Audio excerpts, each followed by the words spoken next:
15h02, Anne-Sophie Balbien nous accompagne pour le journal de l'économie d'Intégral Bourse. Bonjour Anne-Sophie. Bonjour Grégoire. On va revenir sur Peugeot dans un instant, le titre qui profite de cette annonce d'une augmentation de sa production en Europe, plus 4,5%. Mais d'abord, direction les États-Unis. Grégory Volokin, on vous retrouve sur place à New York comme chaque après-midi, le président de Mescard Financial Services, avec un gros deal là qui est en train de se confirmer. Alors, il faudra suivre évidemment la réaction officielle du côté de Mylan, mais l'Israélien Teva là, lance une offre pour racheter donc son concurrent américain sur le marché des génériques.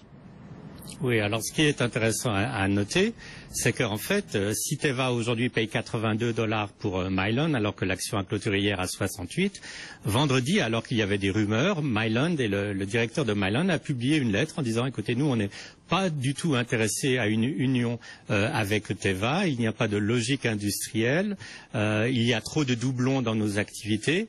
Et il a dit ça par écrit vendredi. Il a dit bon, si une offre arrive, on l'étudiera, mais nous continuons dans notre dynamique du rachat de Perrigo, qui était donc ce qu'était en train de faire Mylan. Donc c'est une offre qu'on peut vraiment qualifier de hostile, mais la barre va être très haute. Ça va être difficile pour Mylan de ne pas négocier, parce que évidemment la prime pour les actionnaires de près de 20% est quand même très très importante. Mais ça va être vraiment, je pense, une lutte assez serrée. Est-ce que ça va être une question de prix? C'est difficile à dire.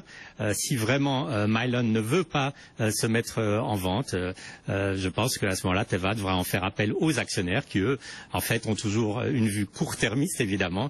Ils veulent maximiser leur profit le plus rapidement possible. Bon, et c'est vrai que du coup, on imagine que l'opération de Mylan sur Perrigo, donc qui visait à grossir, j'imagine, pour éviter d'être racheté par Teva, là, est en train de tomber à l'eau, hein. Oui, alors l'opération de Mylan sur Perrigo, évidemment que Mylan va continuer tout ce qu'on appelle le processus de due diligence, etc.